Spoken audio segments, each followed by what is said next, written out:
Hello guys, welcome to study IQ PCS। मैं प्रवीण कुमार आप सभी साथियों का स्वागत करता हूं। उम्मीद रखता हूं कि आप लोग बहुत अच्छे होंगे और आपकी प्रिपरेशन भी शानदार चल रही होगी।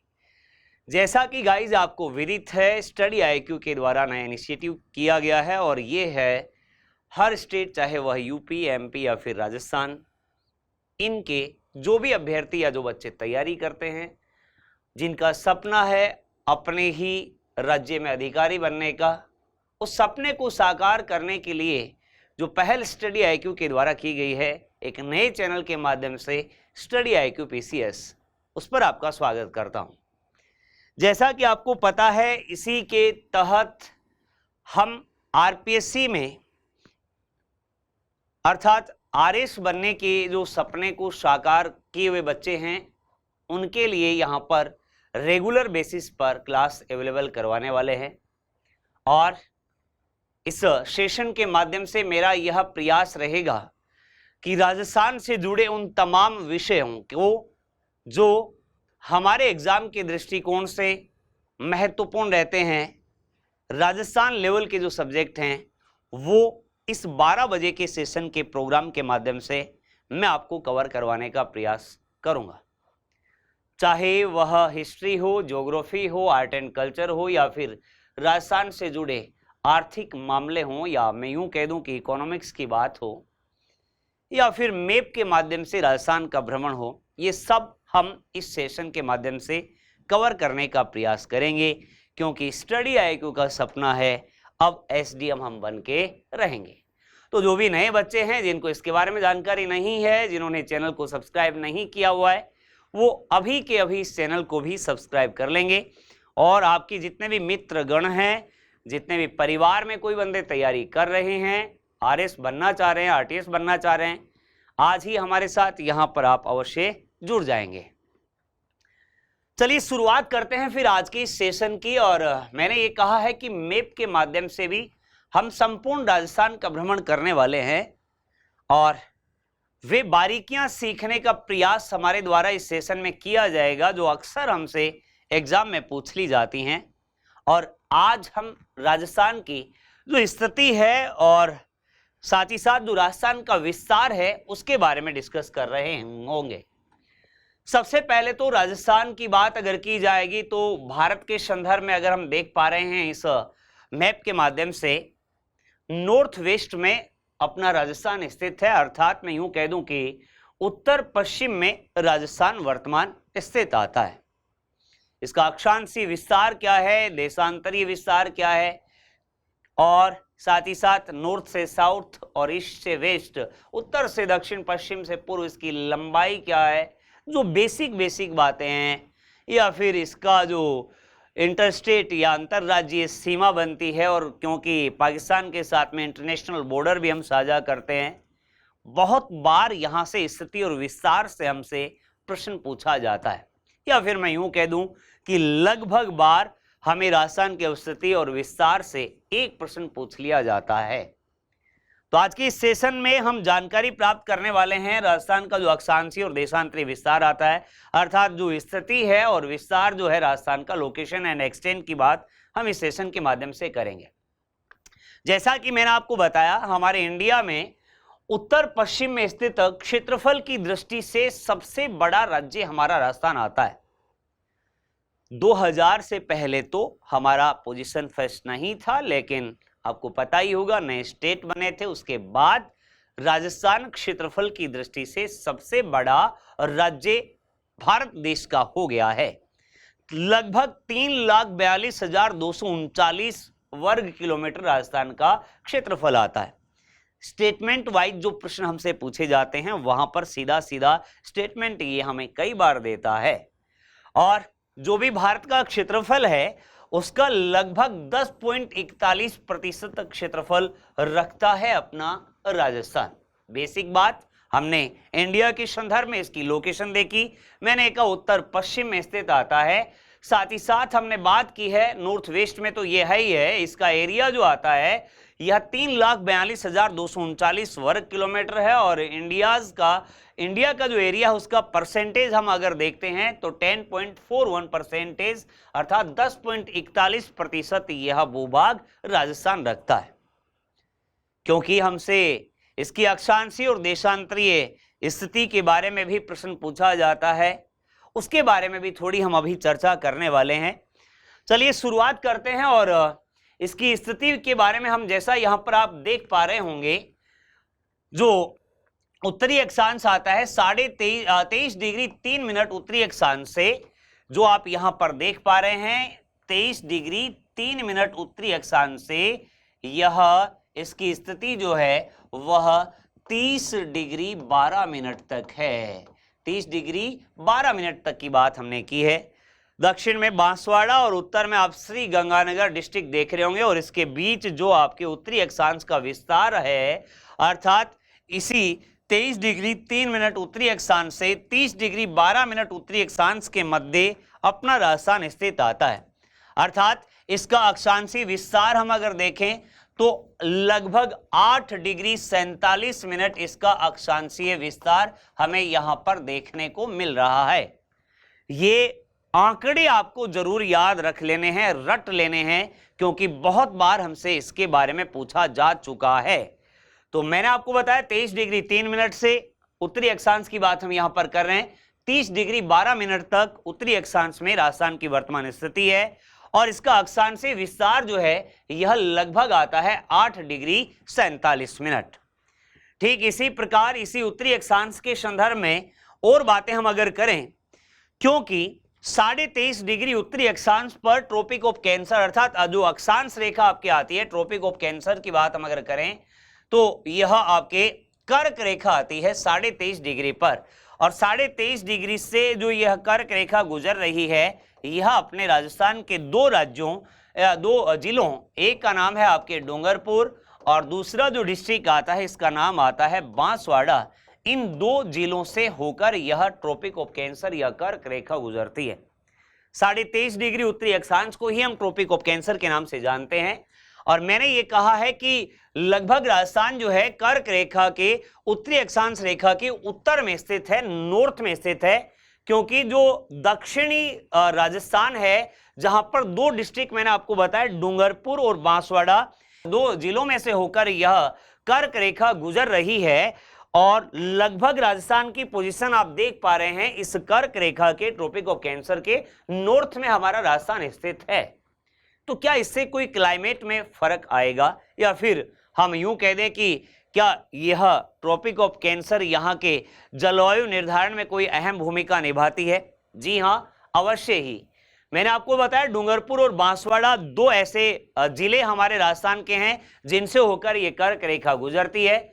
और इसी कर्क रेखा के सबसे नजदीक स्थित शहर की बात अगर की जाए, the city closest to the tropic of cancer, वह अपना डिस्ट्रिक्ट आता है बांसवाड़ा। और बांसवाड़ा सिटी जो है यह कर्क रेखा के ट्रॉपिक ऑफ कैंसर के सबसे नजदीक में स्थित डिस्ट्रिक्ट है। या फिर सिटी की भी बात आपसे पूछ ली जाए देन भी आपका आंसर ये बांसवाड़ा ही आएगा, क्योंकि डूंगरपुर का तो कुछ ही भाग यहां से मतलब इस कर्क रेखा से गुजरता है, जबकि बांसवाड़ा के मध्य से लगभग मध्य से यह जो कर्क रेखा ये गुजरती है। और बांसवाड़ा शहर इस कर्क रेखा के सबसे नजदीक स्थित सिटी है, सबसे नजदीक स्थित शहर आता है। तो लगभग राजस्थान मैंने ये बताया 23.5 डिग्री उत्तरी अक्षांश रेखा के उत्तर में ही स्थित है। और दो ऐसे डिस्ट्रिक्ट डूंगरपुर और बांसवाड़ा जहां से ये ट्रॉपिक ऑफ कैंसर गुजरता है। और सबसे नजदीक शहर जो आता है वह कौन सा है? बांसवाड़ा। चलिए आगे बढ़ते हैं और बात करते हैं। मैंने ये कहा क्योंकि कर्क रेखा से अवश्य ही यहाँ के क्लाइमेट पर, जलवायु पर भी फर्क आएगा, क्योंकि संपूर्ण राजस्थान, लगभग राजस्थान इस कर्क रेखा के उत्तर में स्थित है। इसीलिए हम यहां कह सकते हैं कि जो जलवायु यहाँ की है, जो क्लाइमेट यहाँ का है, वह ट्रॉपिकल होगा, अर्थात उपोष्ण या फिर शीतोष्ण कटिबंध होगा। लेकिन मेन डूंगरपुर बांसवाड़ा क्षेत्र से ये कर्क रेखा गुजरने के कारण बांसवाड़ा में यहाँ उष्ण कटिबंधीय जलवायु हमें देखने को मिलती है, इसी कर्क रेखा के प्रभाव के कारण। इसके पूर्वी देशांतर के विस्तार की बात अगर की जाएगी तो जो पूर्वी देशांतर हमारे राजस्थान का आता है यह 69 डिग्री 30 मिनट से लेकर, हम यहां पर बात कर रहे हैं 69 डिग्री 30 मिनट जो पूर्वी देशांतर है, यहां से लेकर के यह 78 डिग्री 17 मिनट तक इसका अपने को पूर्वी देशांतर देखने को मिलता है। अर्थात इसका जो कुल देशांतरीय विस्तार है यह लगभग 8 डिग्री 47 मिनट का आता है। हमने कर्क रेखा के बारे में बात की, हमने अक्षांशीय रेखा के बारे में भी चर्चा की, अर्थात राजस्थान के अक्षांशीय विस्तार के संदर्भ में भी मैंने आपको बताया जो था 23 डिग्री 3 मिनट से लेकर 30 डिग्री 12 मिनट तक। जबकि हम बात अगर करें पूर्वी देशांतर की 69 डिग्री 30 मिनट से लेकर राजस्थान का पूर्वी देशांतर 78 डिग्री 17 मिनट तक आता है। अर्थात इसका कुल जो देशांतरीय विस्तार होगा वह लगभग 8 डिग्री 47 मिनट का आता है।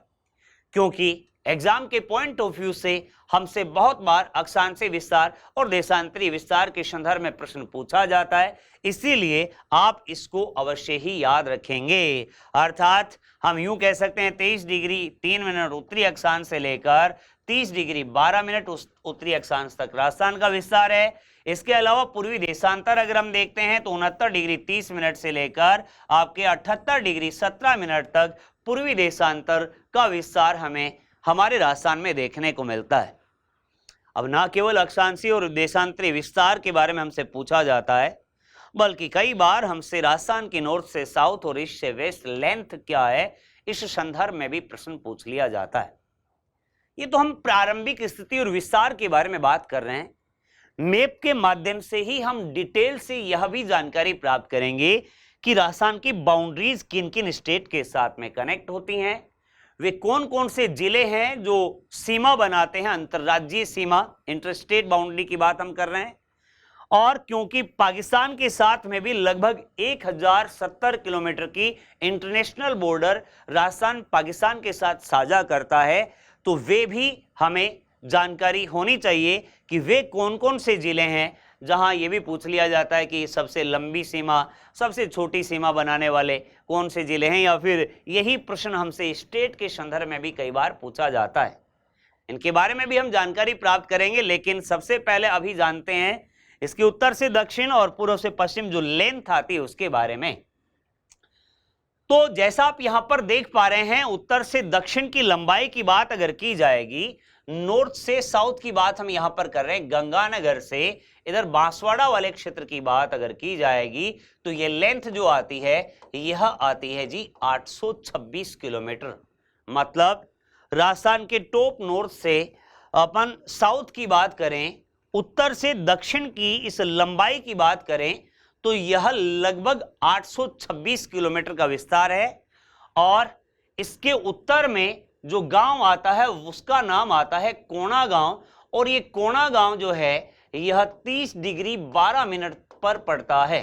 और इसी की बात अगर की जाएगी, इसके जिले की बात हम अगर करेंगे तो यह डिस्ट्रिक्ट जो आता है ये आपका गंगानगर आता है। मतलब कोणा गांव से लेकर इसके दक्षिण में जो मैंने आपको बताया बांसवाड़ा डिस्ट्रिक्ट यहां पर पड़ता है, और बांसवाड़ा में अगर बात की जाएगी 23 डिग्री 3 मिनट की बात हमने की थी, क्योंकि यह विस्तार जो था उत्तरी अक्षांशीय विस्तार जो था ये 23 डिग्री 3 मिनट से 30 डिग्री 12 मिनट तक था। इसके सर्वाधिक उत्तर में जो स्थित गांव है उसका नाम कोणा गांव आता है, और दक्षिण में जो गांव आता है इसका नाम बोरकुंड गांव आता है। बोरकुंडा गांव भी इसे कहा जाता है, और ये बांसवाड़ा में स्थित है। अर्थात अब हम यूं कह सकते हैं डायरेक्ट सीधे शब्दों में कि गंगानगर के इस कोणा गांव से लेकर जो सर्वाधिक दक्षिण में बसा हुआ गांव है बोरकुंडा, जो बांसवाड़ा डिस्ट्रिक्ट में आता है, यहां से कोणा से बोरकुंडा की लंबाई जो है वह आती है 826 किलोमीटर। क्योंकि सर्वाधिक उत्तर में स्थित स्थल कोणा, सर्वाधिक दक्षिण में स्थित स्थल कौन सा आ गया है, बोरकुंडा। आइए जानते हैं, ये तो हमने इसके उत्तर से दक्षिण की बात की है। अब आपके पूर्व से पश्चिम अर्थात ईस्ट से वेस्ट की तरफ हम अगर चलें, या वेस्ट से ईस्ट की तरफ हम अगर चलें, तो वह लेंथ कितनी आती है। तो देखिएगा, आपको पता ही होगा यहां से जो सर्वाधिक पूर्व में स्थित स्थल है वह एक गांव आता है जिसका नाम आता है कटरा गांव, और इसकी पोजीशन जो है यह 30 डिग्री 12 मिनट से लेकर 30 डिग्री 12 मिनट से है, अर्थात आपके यहां पर जो पूर्वी देशांतर की बात हम अगर करें, हम बात यहां कर रहे हैं पूर्व से पश्चिम की जो लेंथ आती है उसके बारे में अगर देखते हैं तो यह टोटल आती है आपके 869 किलोमीटर। उत्तर से दक्षिण कितनी थी? 826 किलोमीटर थी। जबकि हम पूर्व से पश्चिम की तरफ अगर देखते हैं तो यह लेंथ 869 किलोमीटर आती है। और ये जो अंतिम छोर पर अगर हम देखते हैं पूर्व में जो गांव आता है, ये पश्चिम वाला भाग आ गया। यहां पर पश्चिम में तो मैंने आपको बताया कटरा, और कटरा कहां पर है? ये जैसलमेर में है। जबकि पूर्व की तरफ अगर देखा जाए तो हमारे एक डिस्ट्रिक्ट आता है जिसका नाम आता है धौलपुर। अर्थात मैं यूं कह सकता हूं कि राजस्थान के सर्वाधिक पूर्व में जो डिस्ट्रिक्ट है उसका नाम धौलपुर है। और इसी धौलपुर में एक जगह आती है जिसका नाम आता है सिलावट गांव। और इसी सिलावट गांव में हम बात यहां कर रहे हैं 78 डिग्री 17 मिनट तक जो विस्तार यहां पर हमें देखने को मिल रहा है, 30 डिग्री 12 मिनट से 78 डिग्री 17 मिनट तक। अर्थात जो सर्वाधिक पश्चिम में स्थित स्थल है कटरा और सर्वाधिक पूर्व में जो स्थल है सिलावट, इसके बीच की जो लेंथ आती है यह आपके 869 किलोमीटर। सीधे सिंपल वे में उत्तर से दक्षिण की लंबाई कितनी होगी है? 826। जबकि पश्चिम से पूर्व की तरफ हम अगर चलें या फिर पूर्व से पश्चिम की तरफ अगर हम चलते हैं तो लेंथ कितनी आती है? 869 किलोमीटर। ये आंकड़ा आपको अवश्य ही याद रख लेना है। जैसा कि आप यहां पर आकार देख पा रहे हैं, ऐसा प्रतीत होता है मानो राजस्थान का आकार जो है वह किसी पतंग से मिलता जुलता है। अर्थात पतंग आकार में अपना राजस्थान है, और इसे ही हम विषम कोणीय चतुर्भुज भी कह सकते हैं। अर्थात हम बात अगर करें रोम्बस और काइट शेप में अपना राजस्थान हमें देखने को मिलता है। अब अगर बात की जाए हमारे राजस्थान में, क्योंकि कर्क रेखा मैंने आपको बताया 2 जिलों से होकर डूंगरपुर बांसवाड़ा, और सबसे नजदीक जो शहर है वह बांसवाड़ा मैंने आपको बताया, तो क्या सूर्य की किरणें कर्क रेखा पर सीधी पड़ती हैं? बिल्कुल। तो हम ऐसा कह सकते हैं कि हमारे राजस्थान में सूर्य की सर्वाधिक सीधी किरणें जो हैं वे कहां पर पड़ेंगी? इधर बांसवाड़ा में। हालांकि भूमध्य रेखा पर सूर्य सीधा चमकता है, लेकिन कर्क रेखा वहां पर भी सर्वाधिक सीधी, क्योंकि ये कर्क रेखा इधर आपने 2 जिलों से डूंगरपुर और बांसवाड़ा से गुजर रही है। तो यहां वह शहर अगर आपसे पूछ ले कि जहां राजस्थान में राजस्थान में सूर्य की किरणें सर्वाधिक सीधी पड़ती हैं, तो वह सेंटर अपना कौन सा आ जाएगा? बांसवाड़ा आ जाएगा। The most direct rays of the sun in the state, in the राज्य में अपना बांसवाड़ा डिस्ट्रिक्ट आ जाएगा, क्योंकि यह कर्क रेखा के सबसे पास में स्थित जिला आता है। अब दूसरा प्रश्न अगर हमसे ऐसा पूछ लिया जाए, सबसे तिरछी किरणें कहां पर आएंगी? क्योंकि बांसवाड़ा से और डूंगरपुर से तो कर्क रेखा गुजर रही है, और सर्वाधिक उत्तर में जो अपना जिला अपने को देखने को मिल रहा है इसका नाम है श्री गंगानगर। इसका मतलब सबसे तिरछी किरणें जो होंगी वह कहां पर आएंगी? गंगानगर डिस्ट्रिक्ट में। अब सूर्यास्त या सूर्योदय सबसे पहले अपने राजस्थान में कहां पर होता है? तो इधर आप जैसा देख पा रहे हैं सनराइज जो होता है वह पूर्व दिशा से होता है क्या? जी हां, पूर्व से, और सनसेट पश्चिम से। तो सबसे पूर्व में जो जिला आपको दिखाई दे रहा है आपका नाम आएगा सर धौलपुर। तो सबसे पहले सनराइज जो होगा वो भी कहां पर होगा? धौलपुर में होगा।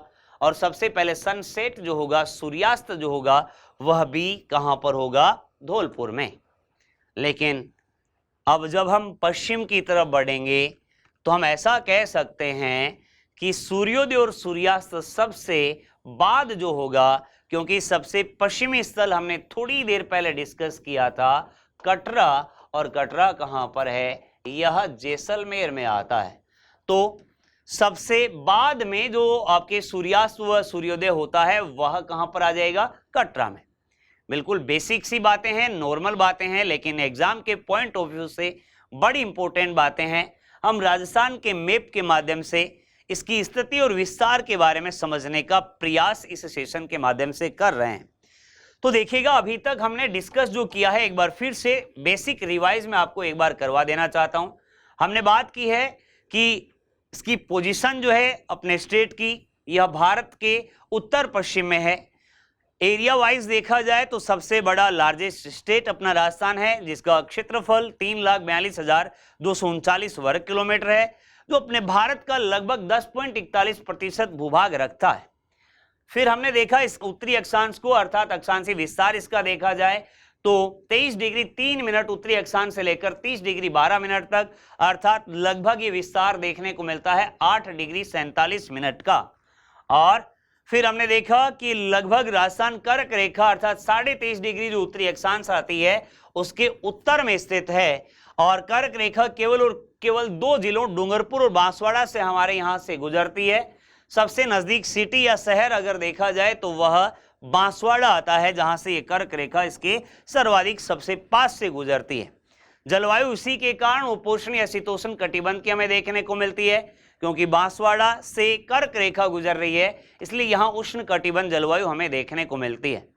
फिर हमने डिस्कस किया पूर्वी देशांतर के बारे में, और पूर्वी देशांतर 69 डिग्री 30 मिनट जो कटरा आता है जैसलमेर में, यहां से लेकर 78 डिग्री 17 मिनट जो हमने बात की धौलपुर वाले क्षेत्र में, ये इसका कुल विस्तार 8 डिग्री 47 मिनट हमें यहां पर देखने को मिल रहा है। फिर आगे बढ़ते हैं और बात को हमने चर्चा की थी, मैंने कहा था कि उत्तर से दक्षिण की लंबाई की बात अगर की जाएगी तो कोणा गांव जो गंगानगर में सर्वाधिक उत्तर में है, और दक्षिण में आपका जो बोरकुंड गांव आता है जो स्थित है बांसवाड़ा में, लगभग इसकी लंबाई आती है 826 किलोमीटर। और हमने इसी दौरान यह भी देखा कि पूर्व से पश्चिम की जो लेंथ आती है कटरा से लेकर जो आपके सिलावट धौलपुर आता है, इसके बीच लेंथ अर्थात पूर्व से पश्चिम के बीच लंबाई 869 किलोमीटर है, और इसका आकार विषम कोणीय चतुर्भुज के समान या फिर पतंगाकार आकार है। क्योंकि बांसवाड़ा से कर्क रेखा गुजरती, इसीलिए सबसे जो सीधी सनलाइट जो डायरेक्ट रेज जो आती हैं सन की, वो बांसवाड़ा शहर में ही गिरती हैं। क्योंकि गंगानगर सर्वाधिक उत्तर में स्थित है, इसीलिए सबसे तिरछी किरणें जो अपने राजस्थान में गिरती हैं वे गंगानगर जिले में गिरती हैं।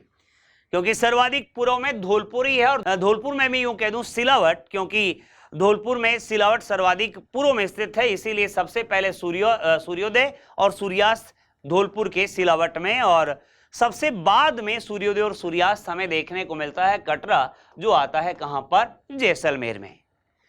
तो आज के सेशन के माध्यम से तो हमने केवल बेसिक बात जो हमारे स्थिति और विस्तार की आती है राजस्थान के संदर्भ में उनके बारे में चर्चा की। नेक्स्ट सेशन जो मैप का जो रोज मंडे को हमारा ये सेशन रहेगा, उसमें हम अगले सेशन में जो राजस्थान शेयर करता है इंटरस्टेट बाउंड्रीज, अंतरराज्यीय सीमा, साथ ही साथ जो इंटरनेशनल बॉर्डर राजस्थान के द्वारा बनाई जाती है पाकिस्तान के साथ में, उसके बारे में चर्चा करेंगे। वे कौन कौन से जिले हैं जिनके द्वारा अंतर्राज्यीय सीमाएं बनाई जाती हैं और साथ ही साथ अंतर्राष्ट्रीय सीमाएं बनाई जाती हैं। इसके अलावा कुछ ऐसे भी जिले हैं जो ना तो किसी राज्य के साथ और ना ही अंतर्राष्ट्रीय बॉर्डर साझा करते हैं। इसके अलावा वह जिला जो सर्वाधिक जिलों से घिरा हुआ है, या फिर इस पूरे मैप को हम एकदम अच्छे तरीके से निचोड़ करके पढ़ने वाले हैं, ताकि एग्जाम में हमारा यहां से कोई भी प्रश्न गलत ना हो जाए। अगर आप कंप्लीट पीसीएस की तैयारी हमारे साथ जुड़कर करना चाहते हैं तो आज ही आप स्टडी IQ एप्लीकेशन डाउनलोड कर लीजिएगा, और यहां पर आप हमारे साथ जुड़कर कोर्स पर ज्वाइन कर सकते हैं और अपनी सफलता को सुनिश्चित कर सकते हैं। तो यही था आज का सेशन। बाकी की चर्चा, बाकी की बात हम अपने अगले सेशन में करेंगे। तब तक के लिए bye bye, take care, thank you so much.